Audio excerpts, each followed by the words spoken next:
আসসালামু আলাইকুম, welcome to Sitara mini kitchen. আজকে আমি আপনাদের সাথে শেয়ার করব সবজি ভুনা খিচুড়ি। ঘরে থাকা অল্প কিছু যে কোনো সবজি দিয়ে এই ভুনা খিচুড়িটি খুব সহজেই ঘরোয়া মশলা দিয়ে বানিয়ে নেওয়া যায়। এর জন্য লাগবে চাল। এখানে আমি চিনি গুঁড়া পোলাওয়ের চাল নিয়ে নিচ্ছি মেজারমেন্ট কাপের 2 কাপ, আর নিয়ে নিচ্ছি হাফ কাপ মুগ ডাল। এগুলো একটু তাওয়াতে ভেজে নিয়েছি হালকা করে। এখন নিয়ে নিলাম হাফ কাপ মসুরের ডাল।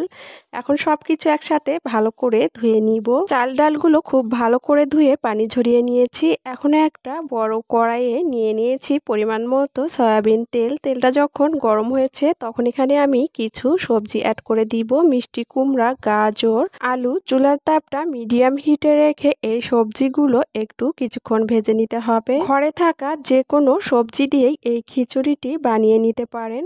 আর এগুলো 5 মিনিটের মতো ভেজে নেওয়ার পরে এখন কড়াই থেকে উঠিয়ে নিব।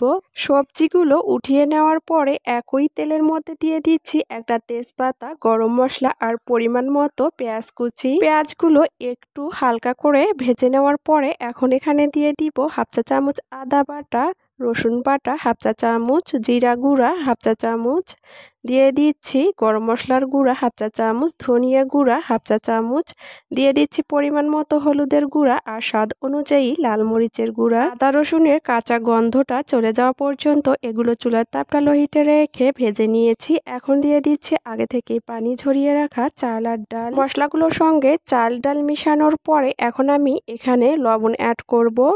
আর এই লবণটা এই সময়ে দিলে খিচুড়ির মধ্যে পারফেক্টভাবে লবণটা হয়ে যাবে। এখন লবণের সঙ্গে আবারও এগুলো 2 মিনিটের মতো ভেজে নিব চুলার তাপটা লো হিটে রেখে। এখন আমি এখানে কিছু ঝিঙ্গে সবজি অ্যাড করে নিচ্ছি। এগুলো আগে ভেজে নিয়ে নিই কারণ এগুলো অনেক নরম ছিল। আর এখন আমি ভেজে নেওয়া সবজিগুলো এর মধ্যে অ্যাড করে নিয়ে সব কিছু একসঙ্গে ভালো করে মিশিয়ে নিব। সব কিছু মিশিয়ে নেওয়ার পরে এখন আমি এর মধ্যে গরম পানি অ্যাড করে নিব। এখানে আমি 2 কাপ চাল আর মোটে 1 কাপ ডাল নিয়েছি। এর জন্য এখানে আমি 6 কাপ পানি দিয়েছি। আর অবশ্যই গরম পানিটা দিয়ে নিতে হবে। পানি দেওয়ার পরে একটু নেড়েচেড়ে নেওয়ার পরে পরিমাণ মতো গোটা কাঁচামরিচ দিয়ে ঢাকনা দিয়ে ঢেকে দিব 5 থেকে 7 মিনিটের জন্য। চুলার তাপটা মিডিয়াম হিটে করে দিয়ে 7 মিনিট পরে ঢাকনাটা খুলে নিয়েছি। আর দেখতেই পাচ্ছেন পানিটা অনেকটা শুকিয়ে এসেছে। একটু নেড়েচেড়ে দেওয়ার পরে আবারও ঢাকনা দিয়ে ঢেকে মিডিয়াম এবং লো হিটের মাঝামাঝি চুলার তাপটা রেখে অপেক্ষা করব 5 মিনিট। এরপরে আবারও ঢাকনাটা খুলে দিয়ে এগুলো উপর থেকে নিচ পর্যন্ত ভালো করে উল্টিয়ে দিতে হবে। এরপরেই চুলাটা অফ করে দিয়ে এখন ঢাকনা দিয়ে ঢেকে দমে রেখে দিতে হবে 15 থেকে 20 মিনিটের জন্য। 15 থেকে 20 মিনিট পরেই একদমই এই খিচুড়িটি সেট হয়ে যাবে। এখন পরিবেশন করে নিচ্ছি।